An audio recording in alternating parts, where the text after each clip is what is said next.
Sabe quando a gente se senta na cadeira da varanda, olha para o quintal que tá do mesmo jeitinho de décadas atrás e sente que tem uma história engasgada no peito? Pois é. Às vezes, basta o cheiro da terra molhada depois da chuva ou o canto de um passarinho mais insistente para despertar lembranças que estavam adormecidas lá no fundo. E de repente, tudo volta. As vozes, os cheiros, os silêncios. É como se eu ainda estivesse lá, com meus trancinhos apertados, minha saia engomada, andando descalça no terreiro da casa onde tudo começou. Se prepare para acompanhar mais uma história emocionante. E antes de começar, se inscreva aqui no canal. Isso me ajuda a continuar contando essas histórias e faz toda a diferença para que mais pessoas também possam ouvir. Meu nome é Célia.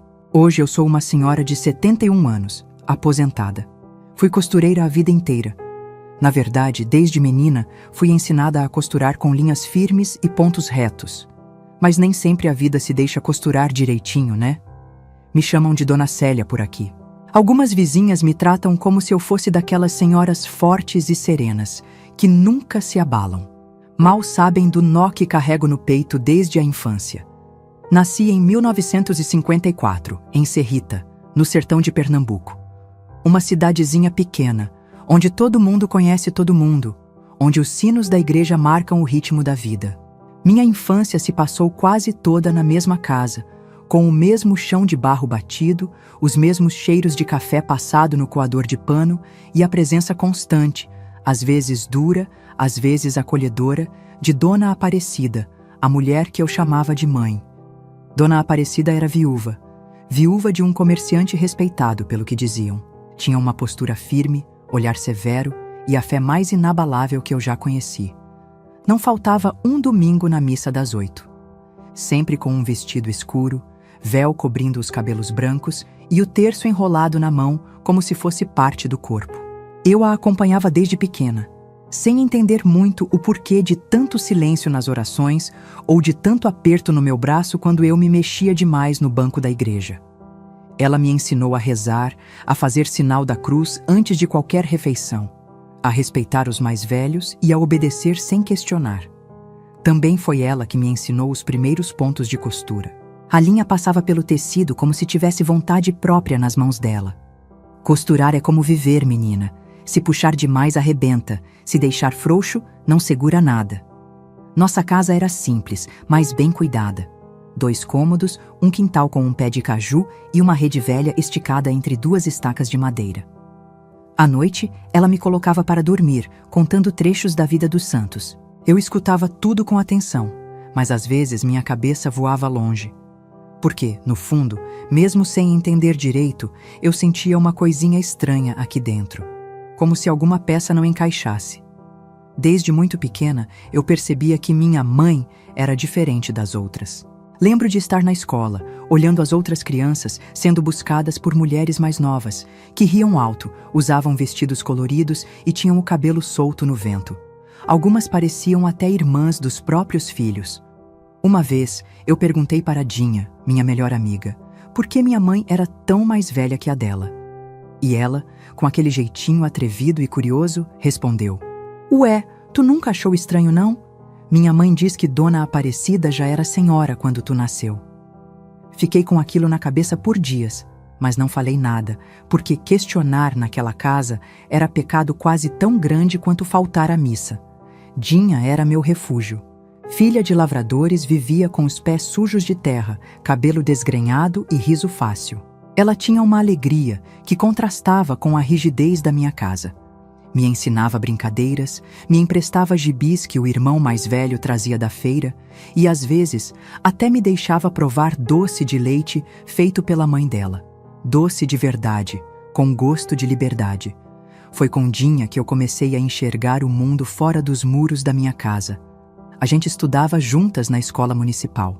Eu, com meu uniforme feito por Dona Aparecida, sempre bem passado, com a saia abaixo do joelho e o nome bordado à mão, e Dinha, com as meias caindo, os botões faltando e o coração leve.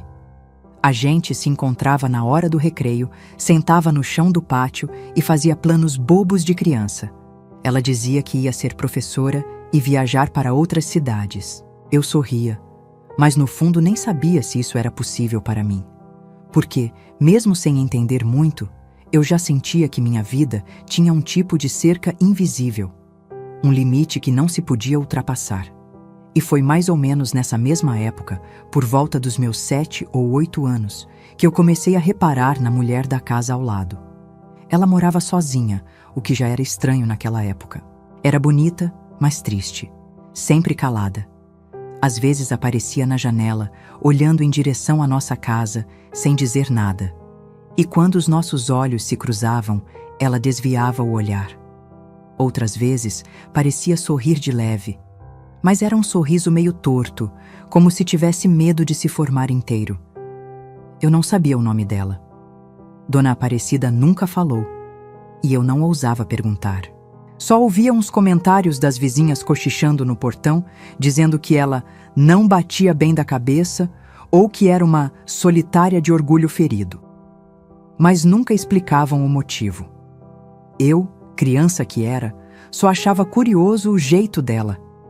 E aquele olhar me causava um desconforto estranho. Como se ela soubesse de alguma coisa que eu ainda não sabia. Naquele tempo, o rádio de casa ficava ligado o dia todo, mesmo quando ninguém estava ouvindo. Era o ano de 1962, e eu lembro de ouvir o nome de Garrincha sendo falado por toda parte. O Brasil tinha sido campeão de novo na Copa do Mundo, e até Dona Aparecida, que torcia o nariz para futebol, comentou com a vizinha que, pelo menos essa notícia foi boa. Mas mesmo com toda a cidade comemorando, a mulher da casa ao lado continuava em silêncio, como se vivesse em outro tempo. Na minha cabeça de menina, tudo aquilo era só mais uma parte do cenário. A mulher quieta, a mãe velha, a amiga alegre, e eu, tentando entender onde me encaixava no meio disso tudo. Mas foi só quando comecei a reparar na mulher da casa ao lado que as perguntas começaram, como bilhetes sem remetente. Depois daquele primeiro olhar cruzado, algo mudou em mim. Eu passava a maior parte do tempo tentando não olhar para a janela da casa ao lado, mas era como se os olhos dela me chamassem, e mesmo quando eu não via, eu sentia. Era um incômodo estranho, como quando a gente está sendo observada, mas não sabe de onde vem o olhar. Com o tempo, fui percebendo que aquilo acontecia sempre nos mesmos momentos, quando eu saía para o colégio, quando eu voltava da missa, quando me sentava no banco da varanda para ler o catecismo. E o mais estranho, a mulher da casa ao lado nunca falava com ninguém. Não dava bom dia, não respondia aos chamados do padeiro, não se juntava às outras mulheres no banco da frente da igreja. Parecia viver em silêncio, mas não era um silêncio qualquer. Era um silêncio pesado, denso, que parecia conter dentro dele todas as palavras que ela nunca disse. Um dia, quando acordei mais cedo do que de costume, abri a porta de casa e dei de cara com um pequeno ramalhete de flores simples, margaridas e flores do campo, sem laço, sem bilhete, sem nada. Olhei para os lados, mas não tinha ninguém. Peguei as flores com cuidado, como se fossem coisa frágil demais para ser tocada. Mostrei para a Dona Aparecida, que só resmungou. Alguma criança deixou aí, joga fora, que pode ter bicho. Mas eu não joguei. Coloquei num copo d'água e deixei no parapeito da janela do meu quarto. Naquela noite, dormi com o cheiro suave das flores bem perto do meu travesseiro. Passaram-se algumas semanas e no dia do meu aniversário, lembro bem, porque ganhei um livro da Dinha, que ela mesma disse que o irmão arrumou num sebo em Salgueiro. Apareceu outro presente. Um doce de leite embrulhado num guardanapo florido, deixado cuidadosamente em cima da cerca do quintal. Dona Aparecida não viu, mas eu vi. Peguei e escondi. O cheiro me fez lembrar dos doces que Dinha costumava trazer da casa dela. Só que esse era diferente. Era mais cremoso, feito com leite fresco de verdade. Como os que minha amiga dizia que a avó fazia no tacho de cobre. Comecei a juntar os presentes, como se fossem pistas de um mistério. Na Páscoa daquele ano, apareceu uma boneca de pano. Tinha os cabelos trançados como os meus e um vestidinho de chita azul com florzinhas amarelas. Mas o que mais me chamou a atenção foi o bordado no peito. Um C delicadamente costurado com linha branca. Mostrei para Dona Aparecida, que franziu a testa e disse que devia ter sido alguma vizinha fazendo caridade. Tem gente que adora aparecer com esse tipo de mimo barato, disse com a voz seca. Mas no fundo, eu sabia que não era qualquer vizinha. Era ela, a mulher da janela. Fiquei ainda mais curiosa. Passei a observar cada movimento da casa ao lado. O que eu via era quase sempre o mesmo. Cortinas cerradas, a silhueta dela passando de vez em quando e um som baixinho de rádio tocando músicas antigas. Um dia, ouvi uma valsa triste, daquelas que parecem fazer a gente chorar mesmo sem saber por quê. Outra vez, uma voz de mulher cantando bem baixinho, como se não quisesse incomodar ninguém. Carinhoso. Acho que era. A música de Pixinguinha. Fiquei ali parada, de pé na varanda, escutando até o fim. E quando a música terminou, a janela se abriu. Ela estava lá, me olhando. Abaixei os olhos na hora. A verdade é que eu sentia vergonha. Mas não era vergonha de mim, nem dela. Era uma vergonha que eu nem sabia de onde vinha. Só sentia aquele peso no estômago, como se estivesse fazendo algo errado, só por estar sendo notada por aquela mulher. Passei a comentar discretamente com Dinha. Ela ria e me chamava de detectiveira. Dizia que a mulher devia gostar de criança e que talvez fosse solitária. Mas eu, no fundo, não achava que era só isso. Aquela mulher me olhava diferente. Não era um carinho comum. Também não era uma ameaça. Era como se ela quisesse me dizer alguma coisa, mas não pudesse. Como se cada flor deixada no portão fosse uma palavra engolida. Como se cada presente fosse um bilhete calado. Certa vez, num final de tarde, quando Dona Aparecida estava na casa da comadre Adelaide, ajudando a preparar um batizado, eu me sentei na rede do quintal com a boneca no colo. Fiquei olhando para a casa ao lado. A janela estava entreaberta. E eu tive uma vontade danada de atravessar o quintal, bater na porta dela e perguntar quem ela era. Por que me olhava daquele jeito? De onde vinham os presentes? Mas não fui. A coragem veio até a garganta, mas desceu de volta com o vento que começou a soprar. Naquela noite, sonhei que ela me chamava para dentro da casa dela. No sonho, ela dizia meu nome, me abraçava e chorava baixinho, sem falar por quê. Acordei com o coração disparado. Fiquei o dia todo meio aérea, andando pela casa como se tivesse esquecido alguma coisa importante. E assim, aos poucos, aquela figura foi se infiltrando nas frestas da minha infância. Não com barulho, nem com escândalo, mas com silêncio. Um silêncio tão profundo que parecia gritar dentro de mim. Eu não entendia naquela época o que estava sendo plantado ali, mas a semente já estava brotando, em forma de dúvida, de saudade de algo que eu nem sabia que tinha perdido, de um amor que eu ainda não podia nomear. Por que alguém deixaria flores e presentes no portão de uma criança sem assinar o bilhete? E por que eu sentia que aqueles olhos tristes sabiam mais sobre mim do que eu mesma? A partir do momento em que comecei a notar os gestos daquela mulher, as flores, os presentes, os olhares, foi impossível voltar a ser a menina que apenas obedecia e aceitava o mundo como ele era. Alguma coisa em mim tinha despertado. E essa coisa tinha nome: curiosidade. Mas curiosidade naquela casa era pecado. Lembro do dia em que na cozinha, enquanto Dona Aparecida lavava a louça e eu descascava batatas sentada no tamborete de madeira, soltei a pergunta do nada, com a inocência típica de quem não imagina o que está cutucando. Mãe, quem é a mulher da casa ao lado? Ela parou por 2 segundos. Não foi muito, mas o silêncio soou alto. Continuou esfregando o prato como se estivesse limpando uma mancha invisível e respondeu sem me olhar. Uma vizinha. Mora aí há tempos, muito reservada. Melhor não mexer com ela. Ela parece triste. Arrisquei, tentando parecer só curiosa. Dona Aparecida virou-se de repente. Seu olhar cortava como faca. Menina, vá cuidar da sua vida. Tem gente que é assim mesmo, fechada. Não é da sua conta. Engoli seco. Mas a pergunta ficou. E nos dias seguintes, tentei outras vezes. Em cada tentativa, uma resposta ainda mais dura. Ela não tem filhos, vive sozinha, não tem nada a ver com a gente. Ou então, não invente amizade com gente que não sabe se comportar. Comecei a perceber que qualquer menção àquela mulher era motivo de desconforto. Era como se Dona Aparecida quisesse apagar a existência dela da nossa rua. E, ao mesmo tempo, quanto mais ela tentava afastar, mais eu queria entender o porquê. As respostas dela não se encaixavam. Algo ali me soava errado. Por que tanto incômodo com uma simples vizinha?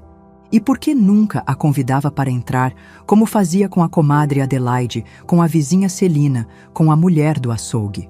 Mesmo as visitas rápidas, Dona Aparecida sempre fazia questão de manter alguma conexão com os outros da rua. Mas com a mulher da casa ao lado, era como se houvesse um muro invisível.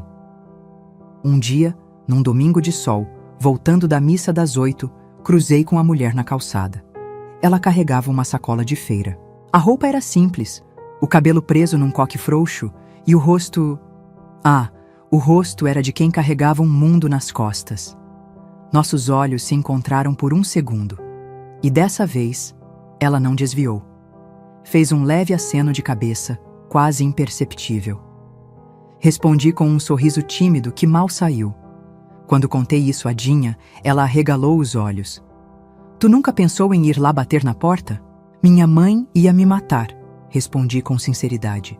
Mas tu já percebeu que ela te olha diferente? Eu já vi. E também vi ela colocando flor no teu portão. Balancei a cabeça. Eu também tinha visto. Mas ouvir da boca de outra pessoa me deu um frio na barriga. Dinha era ousada. Já naquela idade tinha um jeito livre de ver o mundo. Sabia das coisas da vida como se tivesse nascido sabendo. Enquanto eu crescia dentro das regras de Dona Aparecida, Dinha ouvia rádio escondido, lia folhetins que o pai proibia e sonhava em ser professora e morar longe dali. Foi ela quem disse a frase que nunca mais saiu da minha cabeça. Eu acho que essa mulher tem alguma coisa a ver contigo, Célia. Ninguém olha assim para alguém por acaso. Não consegui dormir naquela noite. Fiquei virando de um lado para o outro na cama de lençol áspero, ouvindo o barulho do vento lá fora e tentando entender o que aquela frase queria dizer. Me senti estranha. Como se uma parte da minha história estivesse escondida numa gaveta trancada e a chave estivesse com a vizinha silenciosa.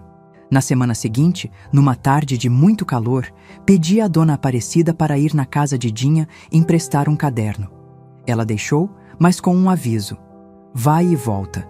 Nada de ficar zanzando por aí. No caminho, passei propositalmente pela frente da casa da vizinha. A porta estava entreaberta. De dentro, vinha o cheiro de pão assado. Não havia som de rádio, nem vozes. Só aquele silêncio. Me aproximei devagar, sentindo o coração bater mais forte, como se eu estivesse prestes a fazer algo proibido. Dei um passo, 2, e aí ouvi a voz de Dona Aparecida gritando do portão. Célia, já pegou o caderno? Me assustei. Voltei correndo. Quando cheguei, ela estava parada com os braços cruzados, o senho franzido. Não quero você rodeando essa casa, entendeu? Assenti com a cabeça, muda. Mas algo em mim estava mudando. Não era mais só curiosidade infantil. Era desconfiança. Era quase raiva. Que história era essa de não poder sequer passar na frente da casa da vizinha? O que ela tinha de tão errado? Ou o que ela sabia?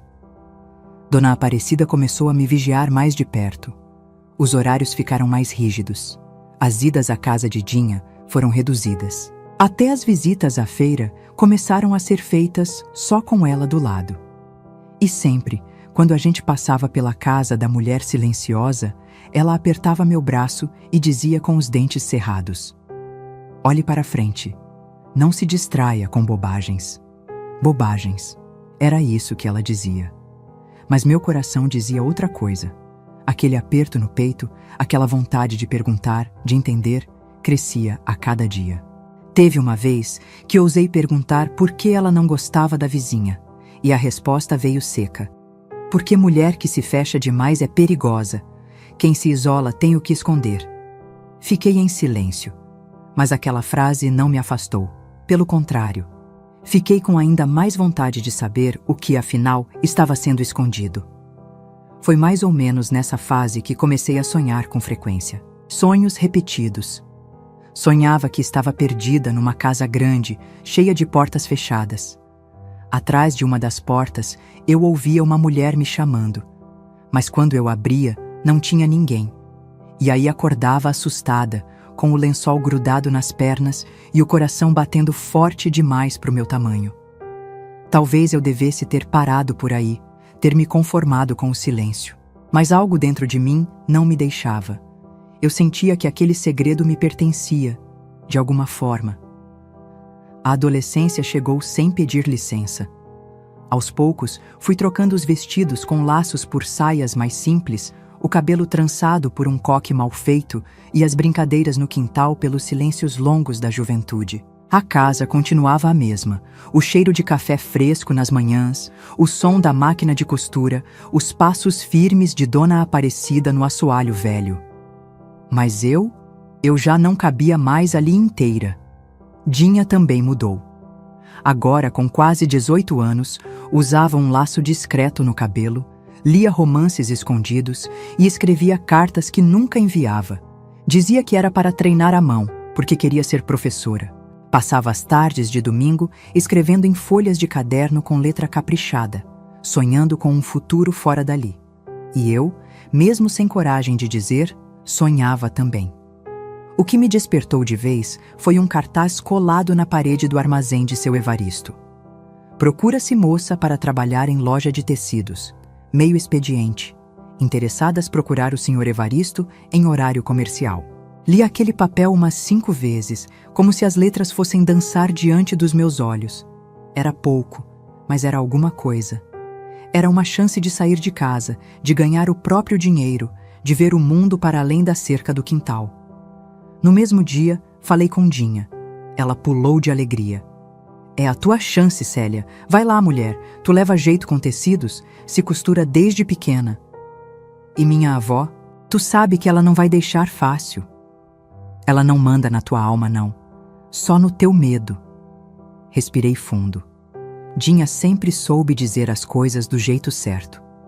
Foi ela quem insistiu para eu ir falar com seu Evaristo. Fui. Com as pernas tremendo, mas fui. A loja de tecidos era simples, com prateleiras altas, rolos de chita, brim, linho. O cheiro de pano novo misturado com poeira me trouxe uma sensação estranha de conforto. Seu Evaristo, um senhor baixo, de óculos grossos e sorriso calmo, me atendeu com gentileza. — É você que está interessada na vaga? Perguntou. Assenti. — Bom, preciso de alguém que saiba somar, que tenha paciência com freguês exigente e... Os documentos, claro. Preciso da sua certidão de nascimento, carteira de identidade. Congelada. Nunca tinha precisado de nada daquilo antes. E foi aí que tudo começou. Voltei para casa com um nó na garganta. Não falei nada no primeiro dia. Mas a vontade latejava. Precisava tirar meus documentos. E para isso, eu teria que mexer em papéis guardados por Dona Aparecida, aqueles que ela trancava na gaveta da cômoda do quarto, junto com o terço de contas maiores e a vela bentinha que só acendia nas noites de tempestade. No dia seguinte, criei coragem. Esperei ela sair para visitar o padre Venâncio, coisa que fazia toda terça. Entrei no quarto e abri a gaveta. A certidão estava lá, dobrada dentro de um envelope antigo. Retirei com cuidado. O papel era amarelado, com letras datilografadas e carimbo do cartório de Serrita. Meu nome completo, a data do meu nascimento.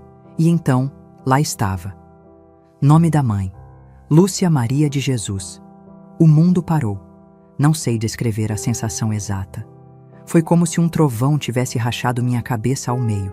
Larguei o papel no chão e sentei na beirada da cama. As mãos tremiam. O nome estava ali, preto no branco. Não era Dona Aparecida, era Lúcia, a mulher da casa ao lado. Um arrepio percorreu minhas costas. A vizinha que me olhava em silêncio, que deixava flores, que me dava presentes escondidos. Ela era minha mãe? Recolhi o papel como se fosse uma prova de crime. Guardei no bolso do vestido e me tranquei no banheiro. Chorei baixinho, com a toalha enfiada na boca para ninguém ouvir. Não era só a surpresa. Era como se todas as peças do quebra-cabeça finalmente estivessem diante de mim. E o desenho formado fosse muito diferente do que eu pensava. Fiquei ali por quase 1 hora, até ouvir a porta da frente bater. Dona Aparecida tinha voltado. Enxuguei o rosto, respirei fundo e fui até a sala. Ela estava sentada na cadeira de balanço, passando o terço pelos dedos, como sempre fazia depois da visita ao padre. Entrei sem rodeios, segurei a certidão nas mãos e mostrei. Quem é Lúcia Maria de Jesus?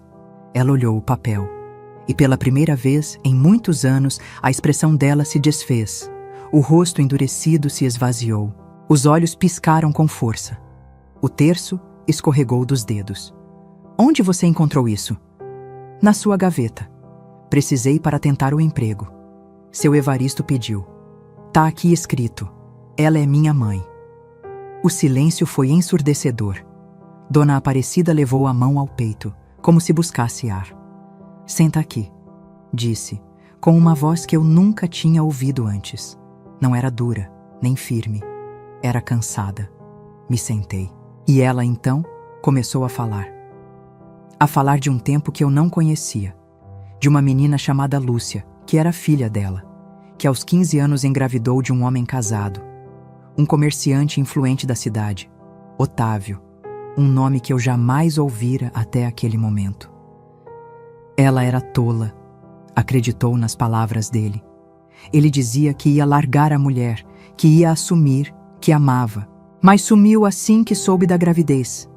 E eu não podia deixar que a vergonha caísse sobre a nossa família. Então a senhora me registrou como filha? Ela assentiu. Foi a única saída. Eu já era viúva, respeitada. Podia cuidar de você. Lúcia era uma menina. Não podia cuidar nem dela mesma. Eu fiz o que era certo. Certo? Minha voz saiu como um grito engasgado. O certo é mentir? Fazer uma mãe fingir que a filha dela não existia? Ela olhou para mim com uma dor silenciosa. Eu a proibi de contar. Mandei ela morar na casa ao lado. Ela aceitou. Pelo seu bem. Fiquei em silêncio. As lágrimas já desciam pelo meu rosto, mas eu não tentava esconder. Pela primeira vez eu soube quem era minha mãe e onde ela estava. Ela morava ao lado e eu nunca pude chamá-la assim. Minha cabeça parecia girar. Eu mal conseguia me manter sentada ali, no mesmo banco de madeira onde tantas vezes costurei com Dona Aparecida em silêncio. A diferença é que agora o silêncio gritava. Ela continuava diante de mim, parada, com as mãos no colo, o rosto inexpressivo, como se estivesse esperando por um julgamento inevitável. E talvez estivesse mesmo, porque eu, com 17 anos e o coração estilhaçado, já não sabia mais quem era, ou quem ela era. Por que ela nunca me contou? Perguntei num sussurro. Por que aceitar viver ao meu lado desse jeito? Ela hesitou. Respirou fundo. Seu olhar escapava do meu, como se encarar a própria neta fosse encarar o pecado. Porque eu proibi, porque eu fui clara com ela. Se quisesse continuar aqui, se quisesse ter um teto, teria que aceitar. Disse que podia ver você, de longe, mas nunca, nunca chamar de filha. E ela aceitou? Ela não tinha escolha, Célia. Era isso ou sumir do mapa. E eu queria você comigo. Eu te criei, dei roupa, escola, comida, dei um nome. A palavra dei me atravessou como faca. Como se minha existência fosse um favor, um prêmio concedido por boa vontade. Senti uma raiva quente subindo do peito. Mas tirou tudo dela, tirou a chance dela ser mãe. Dona Aparecida cerrou os olhos com aquele jeito que eu já conhecia bem. Quando se sentia atacada, ela se fechava como porta de ferro. Eu fiz o que qualquer mãe faria. Salvei a família. Você não tem ideia do que seria uma gravidez de menina solteira aqui nessa cidade. Ela ia ser escorraçada e você ia carregar o rótulo de bastarda pelo resto da vida. Melhor isso do que viver com uma mentira. Ela se levantou bruscamente. Cale essa boca, menina. Você não sabe o que fala, não viveu naquela época, não enfrentou o que eu enfrentei. A raiva na voz dela não me assustava mais, porque agora eu via. Ela não gritava para me calar, gritava para não ouvir a própria culpa. Fiquei em pé também. Encarei aquela mulher que por tantos anos eu chamei de mãe, que me deu banho, penteou meus cabelos, rezou comigo antes de dormir, mas que agora me parecia uma desconhecida. Então eu sou filha de Lúcia? Aquela mulher que o tempo todo me olhava daquele jeito? Ela não respondeu. Apenas fechou os olhos por um instante, e quando os abriu, havia algo ali que eu nunca tinha visto. Um medo antigo, um medo de perder o controle, um medo de perder a filha, a neta, talvez os dois. Ela caminhou até a cristaleira, pegou um terço, começou a passá-lo entre os dedos com pressa. Eu fiz isso por amor, por proteção. Foi o único jeito que encontrei. Proteção de quem, vó? Da cidade? Da igreja? Do padre que finge não saber de nada? Da dona Celina que vive falando da vida alheia no portão? Ela não disse nada. E talvez porque não havia mais o que dizer. Voltei para o meu quarto, fechei a porta e me encolhi na cama. O calor da tarde se espalhava pelas paredes, abafando ainda mais o ar já pesado. Lembrei da infância, das vezes em que sonhei que minha mãe era outra mulher. Lembrei das flores no portão, da boneca com o C bordado no peito, do doce embrulhado com carinho. Tudo fazia sentido agora. Cada gesto, cada silêncio, cada olhar atravessado pela janela. Era ela. Sempre foi ela. E então, algo ainda mais cruel me caiu sobre os ombros. Lúcia sabia que eu era filha dela. Sabia. E não podia me tocar. Não podia me abraçar. Não podia dizer. Fiquei pensando em como devia ter sido para ela. Ver a filha crescer ao lado, chamando outra mulher de mãe. Ver os aniversários, as datas importantes, os passos de cada fase da vida. E não poder participar de nada. Um aperto me subiu pelo peito e explodiu num choro silencioso. Não chorei só por mim. Chorei por ela. Na manhã seguinte, acordei sem fome, sem vontade de nada. Dona Aparecida me chamou para tomar café. Fui até a mesa, mas sentei em silêncio. Ela colocou o prato na minha frente, me serviu cuscuz com manteiga, como sempre. Mas não disse nada. E eu também não. A partir daquele dia, a casa ficou diferente. Não que antes fosse cheia de afeto. Não era. Mas agora, o silêncio tinha outro sabor. Não era o silêncio habitual de quem fala pouco. Era o silêncio de quem escondeu demais. Durante a semana, comecei a evitar os olhos dela. Cumpria minhas obrigações, lavava a louça, costurava um pouco, mas por dentro tudo estava estilhaçado. Dinha percebeu. Quando nos encontramos, ela perguntou o que tinha acontecido. Contei tudo, do jeito que pude, com pausas, soluços e a voz embargada. Ela me abraçou forte. Ficamos um bom tempo em silêncio. Depois ela disse: "Então, você descobriu quem é. De verdade." Descobri sim, e agora não sei mais quem sou. Ela segurou meu rosto com as duas mãos. Você é Célia, filha de uma mulher que te amou em silêncio, e neta de outra que te criou no medo. Mas só você pode decidir quem quer ser agora. Aquela frase me marcou. Me fez entender que, apesar de tudo, eu ainda tinha escolha. Comecei a sair mais de casa. Passei na loja de tecidos. Falei com o seu Evaristo. Expliquei a situação. Ele disse que a vaga ainda estava aberta, que era só levar os documentos. E eu levei. Mesmo com a certidão dizendo a verdade que minha família inteira fingia não existir. Assumi aquela certidão como um novo começo. Um pedaço de papel que, pela primeira vez, contava minha história como ela era. Sem fantasia, sem mentira. E por dentro, uma decisão se formava, firme como ponto de alinhavo. Eu precisava falar com Lúcia. Foram dias de silêncio. Um silêncio que não era mais o de antes. Aquele costumeiro das manhãs lentas e das tardes abafadas. Era um silêncio novo, pesado, cheio de camadas. O tipo de silêncio que acompanha a descoberta de uma verdade grande demais para caber dentro da gente. Naquela semana, evitei Dona Aparecida. E ela também me evitou. Passávamos uma pela outra como se fôssemos estranhas dividindo o mesmo teto. As palavras viraram ruído desnecessário. Comíamos em horários diferentes. Ela parava mais tempo na igreja. Eu passava mais tempo fora de casa. E quando voltava, trancava a porta do quarto como quem se protege do mundo. Mas havia uma coisa que não me deixava em paz. Eu precisava ver Lúcia. Precisava falar com ela. Precisava entender o que existia entre nós, além dos olhares e dos bilhetes não escritos. Criei coragem numa tarde de céu branco, abafado, daqueles que anunciam chuva, mas nunca chove.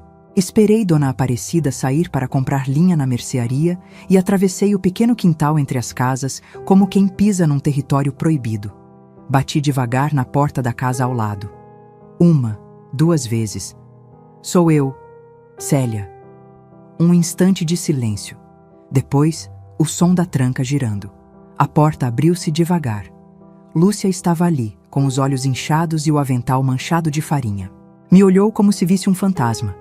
E eu, parada ali, sem saber o que fazer com as mãos, sentia o coração bater no pescoço. Ela não disse nada. Apenas abriu a porta com um gesto de cabeça. Entrei. O cheiro da casa era o mesmo de sempre. Cheiro de pão assando, de ervas secas penduradas num canto da parede, de madeira antiga.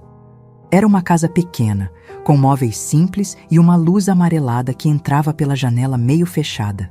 Sentamos uma de frente para a outra. Ela me ofereceu água. Eu aceitei. Mas nem toquei no copo. Eu sei, foi tudo que consegui dizer. Lúcia abaixou os olhos. Suas mãos, pequenas e magras, tremiam levemente sobre o colo. Eu queria te contar tantas vezes, sussurrou. Mas sua avó... Ela me contou. Quer dizer, contou do jeito dela. Eu vi na certidão. O seu nome. Ela assentiu devagar, como quem já sabia que esse dia chegaria, mas ainda assim não estava preparada. Eu te vi crescer, disse, a voz embargada. Todos os dias, cada passo, cada risada, cada queda. E eu só olhava. Não soube o que responder. A dor dela me atravessava de um jeito que eu não conseguia explicar. Era como se, de repente, todos os meus aniversários tivessem ganhado um novo significado.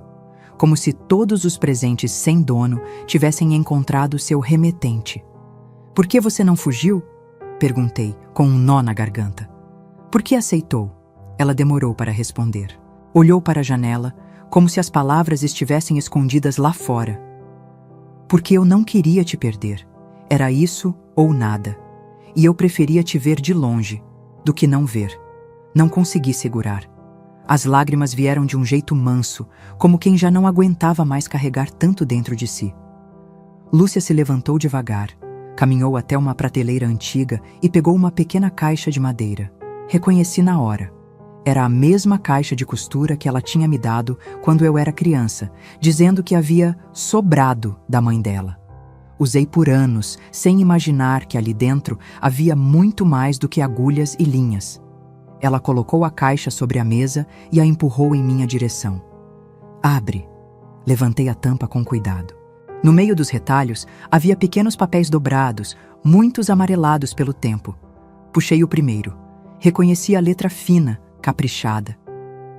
Hoje ela caiu do balanço, mas está bem. Chorou muito, queria correr até ela, mas fiquei só olhando pela janela. Meu coração apertou. Outro bilhete. Fez 5 anos hoje. Deixei flores no portão. Ela sorriu. Não sabe que fui eu, mas sorriu. Fui lendo um por um. Relatos da minha vida, da minha infância. Observações silenciosas de uma mãe impedida de ser mãe. Cada bilhete era um pedaço de história que, até então, me faltava. Hoje ela foi para a escola com o uniforme novo. Ficou linda. Eu queria ter tirado uma foto. Ela ganhou uma boneca. Sorriu como nunca. Meu coração doeu de alegria e de tristeza. As palavras tremiam no papel e eu tremia junto. Era como se finalmente os anos tivessem se alinhado. Como se a infância que eu vivi e que sempre me pareceu incompleta, desconectada, agora fizesse sentido. Por que você guardou tudo isso? Perguntei, a voz falha. Porque era o único jeito de ser tua mãe. Fechei os olhos, respirei fundo e, num impulso, segurei a mão dela. Pela primeira vez, nossas mãos se tocaram com consciência, com permissão, e com amor. Aquele momento não precisava de mais nada. Não precisava de um discurso, nem de um abraço demorado. Só aquele toque bastava para dizer tudo. Ficamos assim, em silêncio, por um bom tempo. Como quem sabe que o tempo perdido nunca se recupera, mas que o que resta pode ser vivido com verdade. Antes de sair, ela me entregou um envelope. Aqui tem mais cartas. Se um dia quiser ler, estão aí. Voltei para casa em silêncio, com os olhos ainda marejados e o coração batendo num compasso novo. Naquela noite, deitei com a caixa de costura ao lado da cama. Li mais alguns bilhetes, devagar. Alguns tinham datas, outros não. Mas todos tinham sentimento. Todos me diziam, de um jeito manso e triste, que eu fui amada o tempo todo. Mesmo quando não sabia. Naqueles pedaços de papel amassados e no silêncio da sua voz embargada, ela finalmente me chamava de filha. E meu coração, que estava em pedaços, começava a se remendar. Depois daquela tarde na casa de Lúcia, nada mais era igual. O mundo parecia o mesmo por fora. As ruas de barro seco, o sino da igreja batendo nas manhãs de domingo, o barulho das galinhas no quintal. Mas por dentro, eu vivia outro tempo. Um tempo mais lento, mais denso. Um tempo onde tudo doía e ao mesmo tempo se ajeitava dentro de mim. Começamos a nos ver com frequência, sempre com cuidado, sempre nos horários em que Dona Aparecida estava fora, quando ia para a missa, quando ajudava na cozinha da igreja ou quando visitava a comadre Adelaide. Nesses intervalos de silêncio, eu atravessava o quintal como quem pisa num território sagrado. Cada passo era um segredo. Cada encontro, uma oração. A casa de Lúcia se transformou num refúgio. Um lugar onde o tempo parecia andar diferente. Onde eu podia respirar sem medo. Onde eu ouvia, pela primeira vez, a minha mãe me contar a própria história. Ela era boa de escutar. Falava baixo, devagar, com aquela voz que já vinha embargada de origem. Sentávamos à mesa da cozinha, e entre uma xícara de chá de erva cidreira e outra, ela me contava pequenos episódios da infância que ninguém mais sabia, coisas que eu mesma tinha esquecido. Teve um dia que você ficou com febre e passou a noite chorando. Eu ouvi tudo daqui, encostada na parede. Queria tanto entrar, segurar tua mãozinha, mas ela não deixava. Só depois de 3 dias você melhorou. Eu rezei por você a noite inteira. E como você sabia dessas coisas? Perguntei, ainda tentando entender como ela acompanhava minha vida sem estar presente. Eu escutava os barulhos, os choros, as conversas. Às vezes perguntava discretamente para Celina, que fazia fofoca até sem querer. Ela sempre vinha contar alguma coisa da tua casa e nem imaginava que me fazia bem. Sorri, porque era triste e bonito ao mesmo tempo. Triste, porque ela vivia na sombra da própria maternidade. Bonito, porque mesmo na ausência forçada, ela dava um jeito de estar. Um dia, depois do chá, ela se levantou, abriu o armário da sala e tirou de lá um embrulho envolvido num tecido florido. Quando desenrolou o pano, revelou um álbum de fotos antigo, de capa de couro gasta, amarrado com uma fita desbotada. Eu guardei cada foto que consegui. Algumas foram tiradas escondido, outras eu pedi para tirarem e paguei para revelarem sem ninguém saber. Abri o álbum com o cuidado de quem segura uma coisa viva. A primeira foto era de um bebê enrolado num cobertor, dormindo com a boca entreaberta. Tinha meus olhos, meu nariz, meu cabelo crespo já se anunciando. Essa foi tirada no primeiro dia. Você tinha acabado de nascer. Ela apontava cada imagem com os dedos finos, como se tocasse algo sagrado. Em cada página, uma lembrança. O meu primeiro passo, o primeiro dente, o aniversário com bolo de fubá e velhinhas tortas. Fotos tremidas, tiradas de longe, algumas claramente feitas da janela. Mas estavam ali, a prova de que ela nunca se ausentou. Apenas foi forçada ao papel de espectadora. Eu te vi crescer. Mesmo sem poder participar, eu estive. Cada fase tua foi minha também. Eu só não podia mostrar. Folheei mais uma página e encontrei uma foto minha, com uns 6 anos, sentada na calçada com a boneca no colo. A mesma boneca de pano com o C bordado no peito. Ela sorriu ao ver. Essa foi um presente meu. Pedi para Celina deixar para você. Disse que tinha achado na feira. Você adorava. Dormia com ela abraçada. Fechei os olhos por um instante. Lembrei do cheiro do tecido, do bordado que sempre me pareceu estranho. Lembrei das noites abraçada à boneca, sem saber que, de certa forma, estava abraçando minha mãe. O álbum continuava, até chegar nas fotos mais recentes. Eu, aos 10, 11, 12 anos, crescendo. Meus traços mudando, meu olhar ficando mais sério. Era visível. Lúcia me olhava com saudade mesmo nas fotos. Por que você nunca casou? Perguntei, baixinho, quase com medo da resposta. Ela abaixou os olhos e demorou a responder. Porque meu coração ficou parado no tempo. Depois do que aconteceu com Otávio, eu não consegui mais confiar em ninguém. E depois que perdi o direito de ser tua mãe, não quis construir outra história. Você era a minha história. O nome dele, Otávio, me soava estranho, distante. Sabia que era o homem que a engravidou. Um homem mais velho, casado, influente na cidade, um covarde. Mas naquele momento, ele era apenas uma sombra no passado.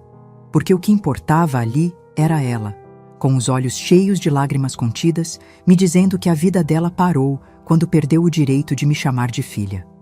Respirei fundo. Peguei na mão dela e, pela primeira vez, chamei de mãe. Mãe! Ela ergueu os olhos. 2 lágrimas escorreram, silenciosas. Você me perdoa? Sussurrou. Não tenho que perdoar. A senhora não me deixou. Foram as circunstâncias. E agora, a gente tem esse tempo. Ela sorriu. Um sorriso tímido, triste, mas verdadeiro. Nossos encontros continuaram. Sempre breves, sempre escondidos. Às vezes, só tomávamos um café e folheávamos o álbum de novo. Outras vezes, ela me contava histórias da juventude, dos sonhos que teve antes de tudo acontecer. Sonhava em ser costureira famosa, dessas que fazem vestido de noiva na capital. Chegou a aprender modelagem, mas depois tudo parou. Hoje me contento em fazer uns panos de prato para vender, disse certa vez enquanto costurava uma barra. Um dia quero costurar contigo, respondi. E assim fizemos. Num fim de tarde chuvoso, ela me ensinou um ponto diferente, que eu nunca tinha usado. Rimos, erramos, desmanchamos, fizemos de novo. Costuramos uma toalha de mesa com retalhos coloridos. E naquela peça estava bordada a nossa história. Remendada, escondida, mas cheia de cor. Mas mesmo nesses momentos de alegria, havia uma sombra constante. O medo de Dona Aparecida descobrir. O receio de que tudo pudesse acabar de novo. Porque por mais que estivéssemos reconstruindo algo, a base ainda era o silêncio. Cada foto, cada bilhete, cada olhar escondido era um pedaço do tempo roubado que eu finalmente recuperava. Mas a vida não nos dá tempo infinito para consertar o passado. Eu sabia que o tempo estava acabando. A toalha de retalhos ainda estava sobre a mesa, com o último ponto mal arrematado, quando comecei a notar que algo não estava certo com Lúcia. Era um cansaço estranho nos olhos, uma pausa maior entre os gestos, um jeito de esconder as dores que já não dava mais para disfarçar. No início, ela dizia que era só indisposição. Deve ser o calor, minha filha, ou o peso da idade. Mas eu conhecia aquele corpo magro, aqueles movimentos contidos. Sabia que havia algo por trás da febre baixa constante, do enjoo matinal, do copo de água meio escondido com folhas de boldo que ela bebia em silêncio. Passei a observá-la com mais atenção. Notei que comia cada vez menos, que às vezes segurava a barriga, sutilmente, como quem tenta esconder um desconforto, que as olheiras, antes suaves, estavam mais fundas, o olhar mais distante. Lúcia estava se apagando aos poucos, e só eu via. Um dia, levei um bolo de milho que Dona Aparecida tinha feito. Aproveitei que ela foi visitar o padre Venâncio e corri para a casa ao lado. Entreguei o prato como sempre fazia com um sorriso. Mas Lúcia recusou. Não consigo comer nada sólido, minha filha. Fica para você. Aquilo me bateu forte. Fiquei parada por um momento com o prato ainda nas mãos. E antes que ela mudasse de assunto, fui direta. Mãe, a senhora tá doente? Ela me olhou como quem já esperava por essa pergunta. Respirou fundo, sentou-se na cadeira e fez um gesto para eu me aproximar. Há um tempo, venho sentindo umas dores estranhas. Queimam aqui, apontou para o estômago. E às vezes sobem até o peito. Não é todo dia, mas quando vêm, me deixam sem forças. A senhora já foi no médico? Não, e não queria ir. Mas agora eu acho que devo. Na manhã seguinte, convenci Dona Aparecida de que ia na casa de Dinha estudar. Mentira, claro. Dinha já sabia de tudo e concordou em me acobertar. Saí com Lúcia cedo, de braço dado, como duas mulheres indo à feira. Pegamos o ônibus para Salgueiro. Na volta, não falamos nada. A viagem de 1 hora pareceu durar uma eternidade. 3 dias depois, o resultado dos exames chegou. Câncer, estômago, avançado. As palavras saíram da boca do médico como se fossem blocos de pedra. Lúcia ouviu tudo em silêncio. Eu, ao lado, segurava sua mão com força. Ela não chorou, nem questionou. Só fez um gesto com a cabeça, como se já soubesse. Como se só precisasse que alguém colocasse um nome no que ela já sentia. Na volta, o ônibus sacolejava pela estrada enquanto o céu escurecia devagar. Lúcia olhava pela janela. Eu tentava conter o choro, mas chegou uma hora em que não consegui mais. A dor transbordou pelos olhos, pela boca, pelo peito. Eu acabei de te encontrar, sussurrei. A gente mal começou, e agora isso. Ela virou-se para mim, tocou meu rosto com os dedos frios. A gente começou quando você nasceu. O que temos agora é só a parte que o tempo nos devolveu. De volta em casa, tudo parecia mais cinza. A luz entrava pela janela com menos força. Os ruídos do dia pareciam abafados. Naquela noite, Lúcia me entregou um envelope. O mesmo tipo de envelope dos bilhetes da caixa de costura. Mas esse era maior. Selado com um pedaço de linha vermelha. Quando estiver sozinha, lê. Esperei até a madrugada. Esperei Dona Aparecida dormir. Fui para o meu quarto, sentei na cama com as pernas cruzadas e abri com cuidado. A carta era longa, escrita à mão, com a caligrafia fina que eu já reconhecia como dela. Minha filha, eu não sei quanto tempo tenho, e talvez essa seja a única forma de dizer tudo o que ficou preso na garganta durante anos. Quando soube da doença, a primeira coisa que pensei foi em você. Não com medo de ir, mas com medo de não te deixar o suficiente. Você não sabe quantas vezes eu sonhei com o dia em que você me chamaria de mãe. Esse dia chegou, e mesmo que agora o tempo seja curto, ele é nosso. Não quero tratamento, Célia. Já decidi, não quero hospitais, agulhas, nem agonia. Quero paz. Quero passar os meus últimos dias do seu lado, mesmo que escondidas. Eu não vivi como mãe, mas talvez, com esse pouco tempo que nos resta, eu possa morrer como uma. Com amor, Lúcia. Chorei a carta inteira. A letra foi borrando com minhas lágrimas. Cada palavra era um corte e um remendo. Cada frase, uma despedida e um reencontro. Ela não queria ser curada. Ela queria ser lembrada. E mais do que tudo, queria me amar abertamente, antes que a vida a levasse de vez. E eu faria de tudo para que isso acontecesse. Os meses seguintes foram uma dança delicada entre a dor e o amor. Lúcia, agora doente, parecia mais leve, não no corpo, mas no espírito, como se o fim anunciado lhe desse permissão para ser, enfim, quem ela sempre foi. Passei a visitá-la quase todos os dias. Aproveitava cada saída de Dona Aparecida, cada ida à igreja, cada visita à casa da comadre Adelaide, como se fossem janelas abertas no tempo. E por essas janelas eu entrava correndo, com o coração cheio e as mãos preparadas para cuidar. A rotina na casa de Lúcia mudou. Antes silenciosa e solitária, ela passou a ter som de risadas baixas, cheiro de chá fresco e costura partilhada. Preparávamos pequenas refeições juntas. Ela insistia em fazer o próprio mingau, mesmo com os braços fracos. Eu ajeitava as almofadas, lavava as louças, contava as histórias do que acontecia na rua. Ela ouvia com atenção, sorrindo. Às vezes, chorava sem aviso. Eu devia ter te ensinado a fazer bolo, costura fina, etiqueta, dizia com os olhos distantes. Mas te vi fazer tudo isso pelas mãos de outra.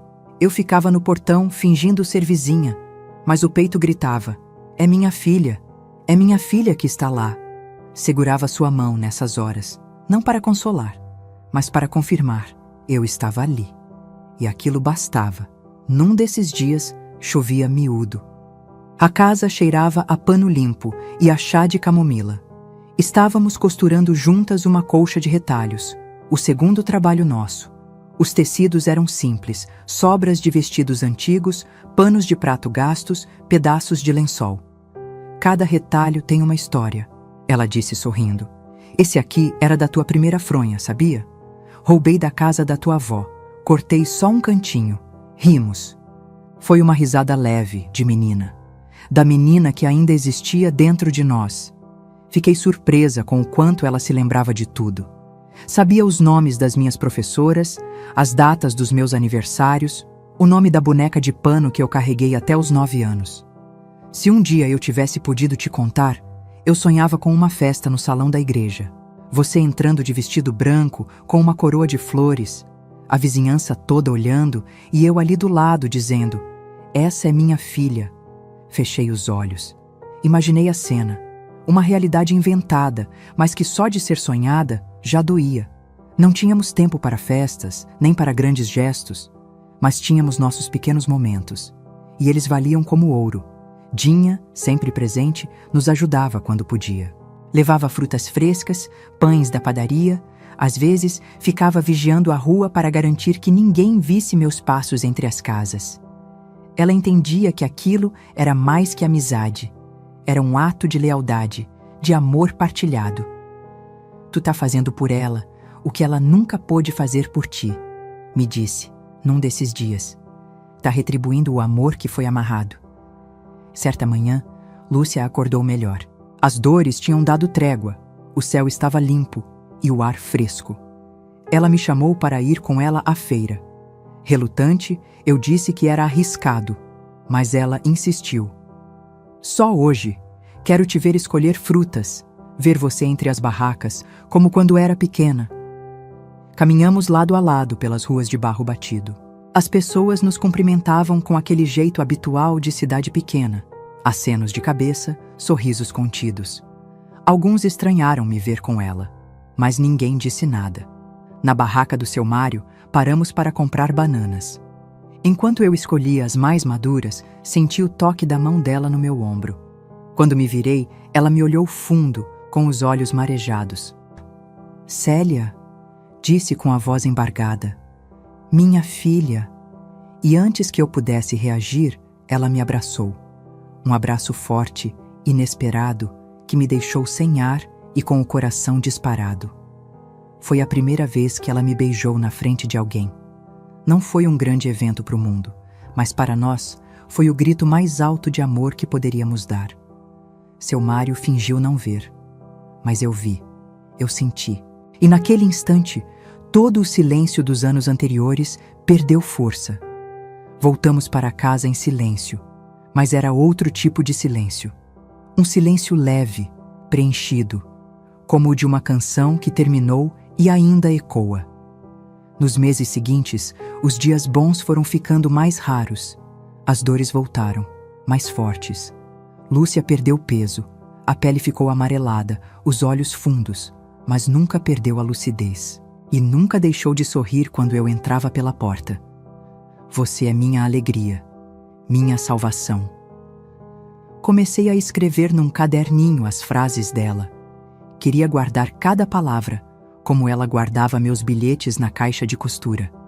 Nos últimos dias, ela já mal se levantava, mas pedia para eu ler em voz alta.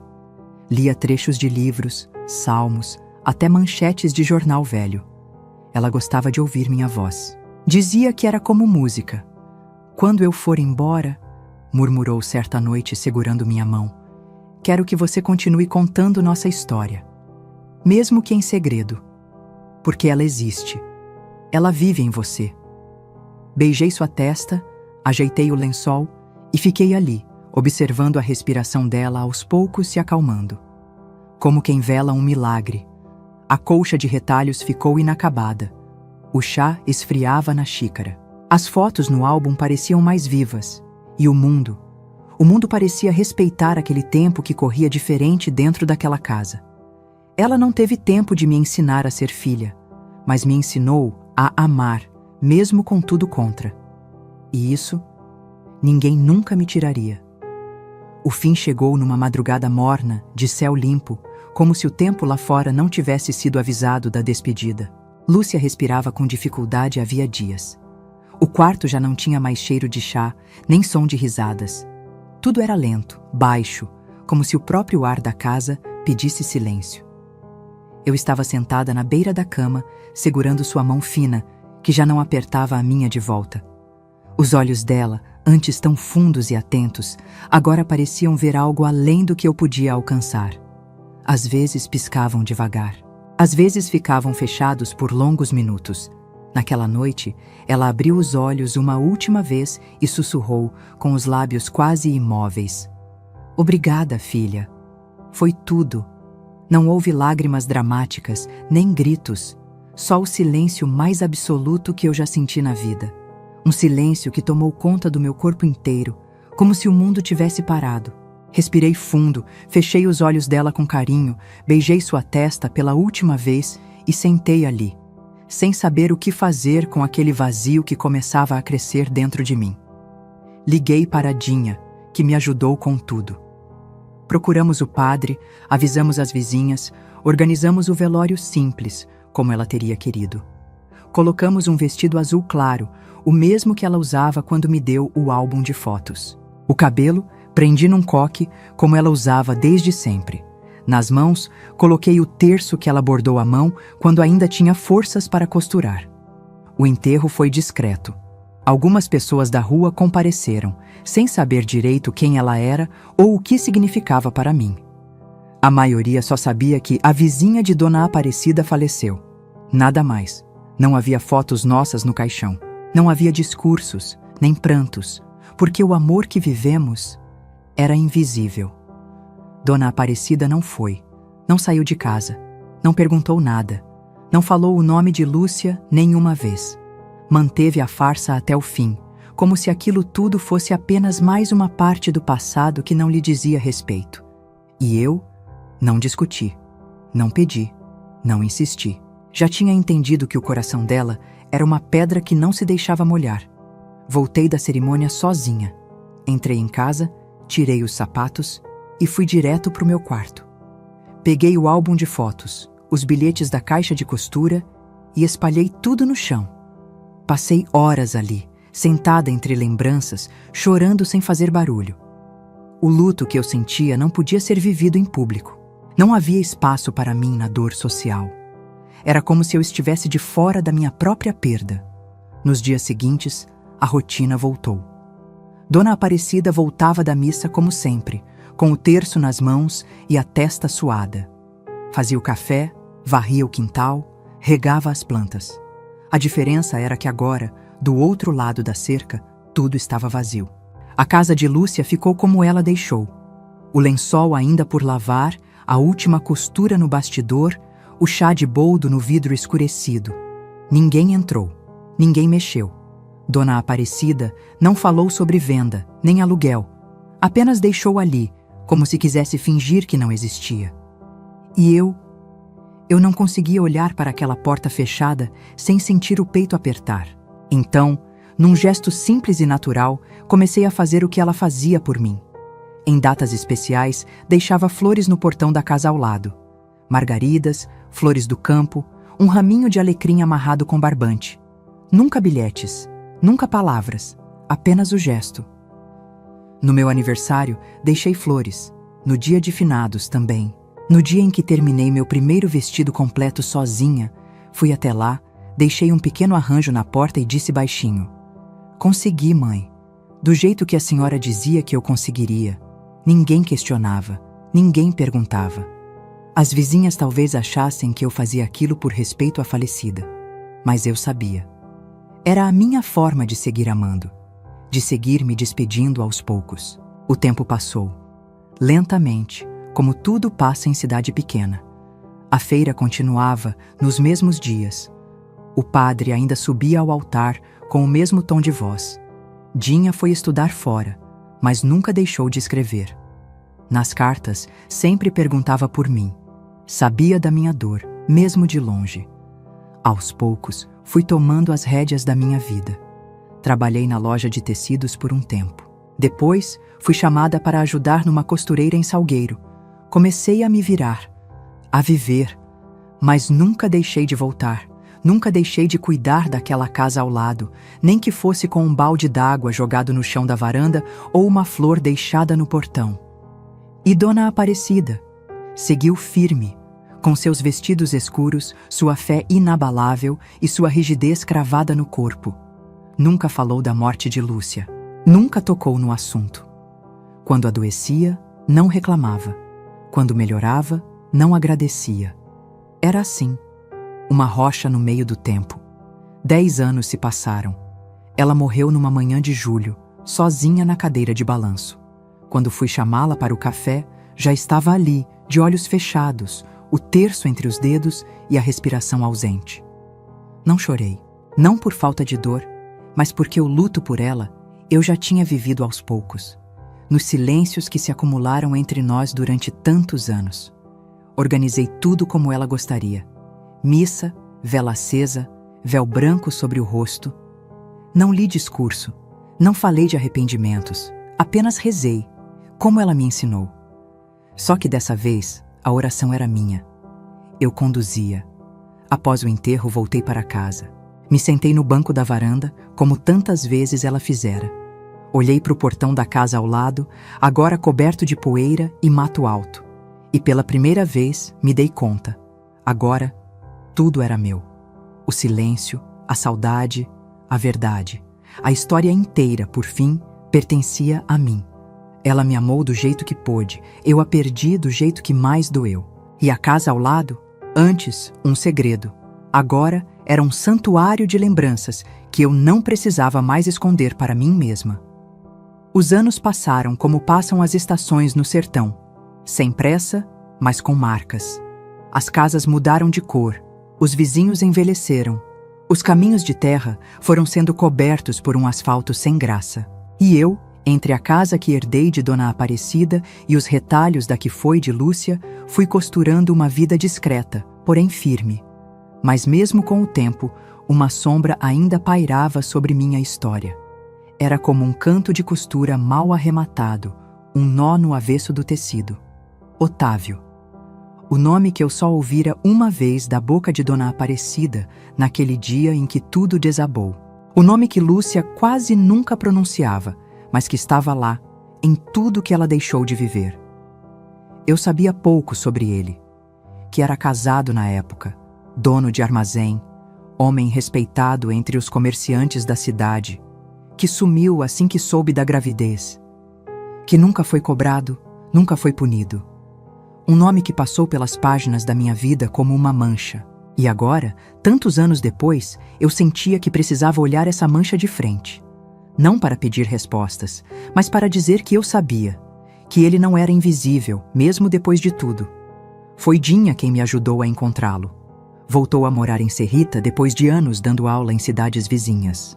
Quando nos reencontramos, sentamos sob o velho pé de caju do quintal, e depois de um tempo, eu disse: preciso ver o homem que destruiu a vida da minha mãe.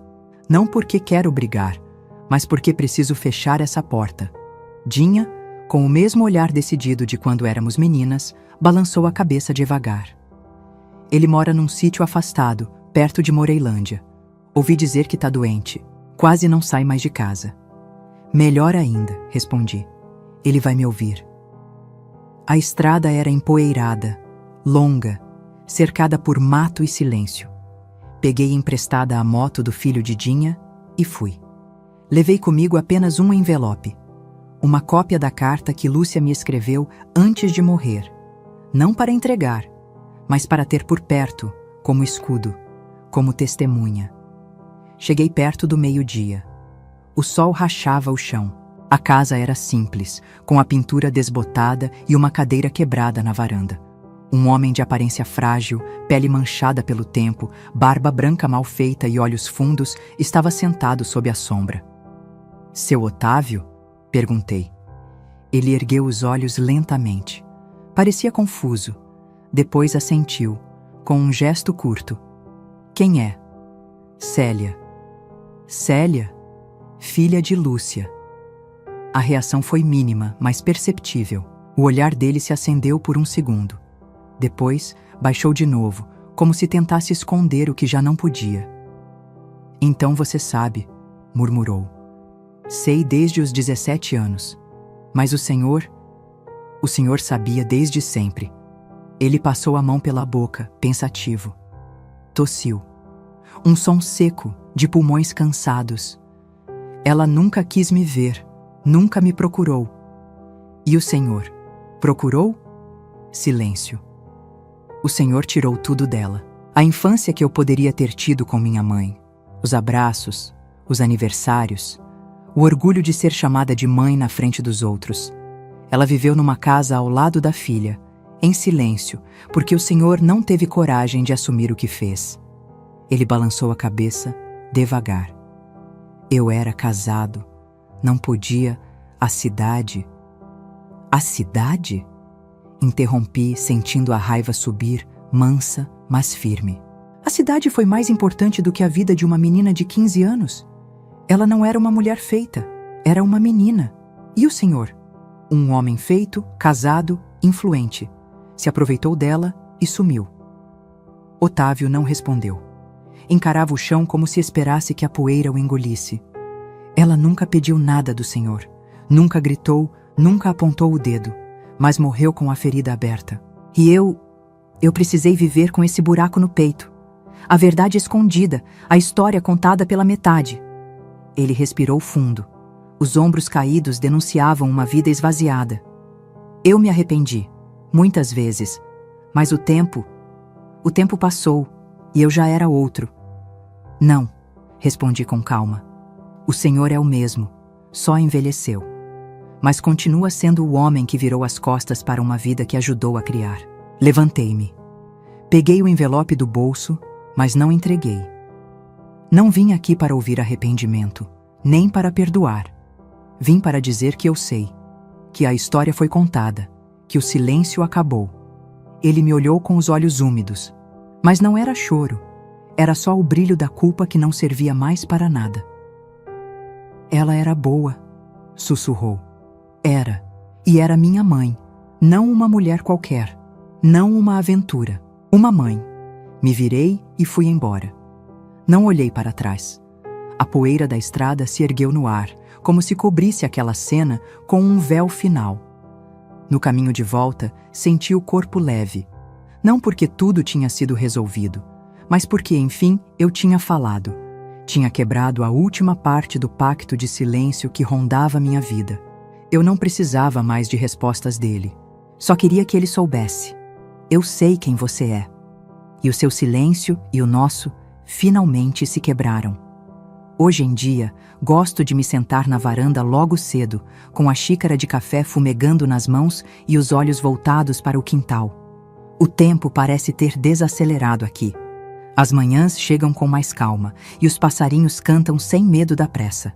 O pé de caju ainda resiste, mesmo depois de tantos anos, com suas folhas meio tortas e os galhos inclinados como quem também carrega memórias. Daqui, vejo a casa ao lado. Ela está fechada há anos. A pintura descascada, as janelas sempre cerradas e a varanda que costumava cheirar a pão quente agora vive em silêncio. Nenhuma criança corre por ali. Nenhuma voz ecoa. Mas para mim, aquela casa nunca esteve vazia. Ela é feita de lembranças. Às vezes me pego olhando para ela como se esperasse ver Lúcia ali, espiando pela janela, do jeitinho que fazia quando eu era menina.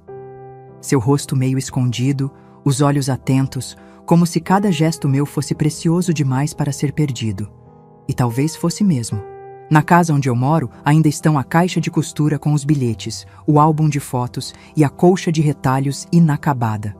Guardei tudo com cuidado, não para preservar a dor, mas para lembrar o amor, aquele que foi negado, adiado, escondido, mas que existiu com tanta força que nem o silêncio conseguiu apagar. Depois que Lúcia se foi e Dona Aparecida também, eu precisei aprender a conviver comigo mesma, com a mulher que eu sou, com a filha que eu fui e com a história que carrego. E por mais que doa, eu encontrei paz. Uma paz diferente daquela que vem da ausência de conflitos.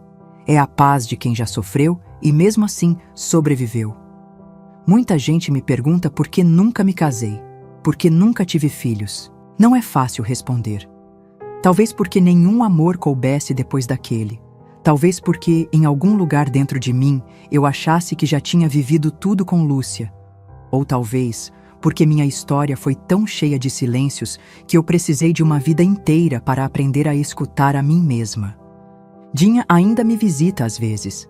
Ela casou, teve filhos, deu aulas por anos. Quando vem, senta comigo na varanda e a gente revive os causos, ri das nossas traquinagens de menina e, vez ou outra, se cala. Porque algumas amizades entendem o silêncio tanto quanto as palavras. Outro dia, ela disse: "Tu é forte, Célia. Fez da dor um caminho." Eu sorri, mas a verdade é que eu não sabia que era forte. Eu só fui. Um dia depois do outro, um passo de cada vez. Como se caminha sobre brasas, devagar, sem olhar para trás. E agora, aos 71 anos, olho para o espelho e vejo um rosto marcado, sim. Mas vejo também uma mulher inteira, que sabe de onde veio, que sabe quem é, e que finalmente não precisa mais fingir nada.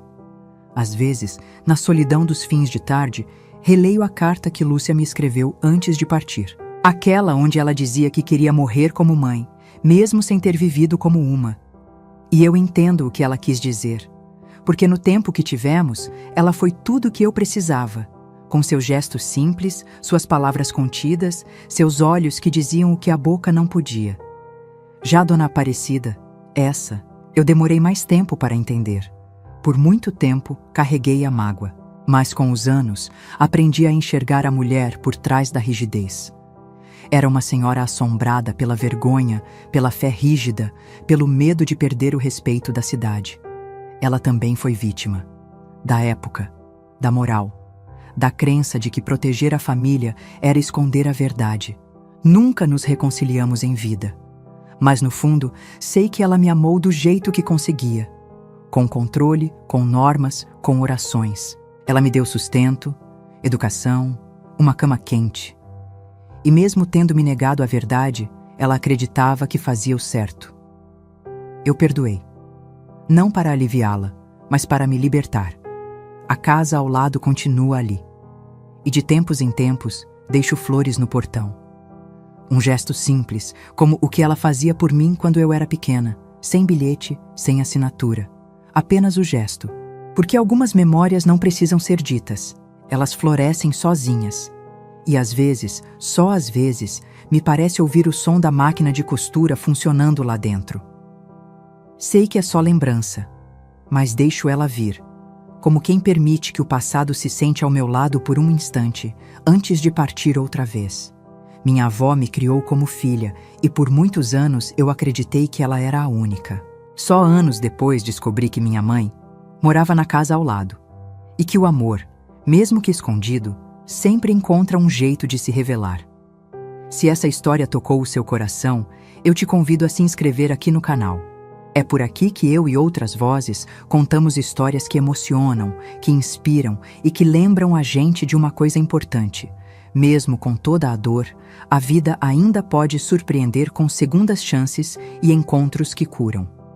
Deixe seu like, compartilhe com alguém que você ama e me ajuda a fazer essa mensagem chegar a mais pessoas. A gente pode sim espalhar mais amor e esperança. Juntos.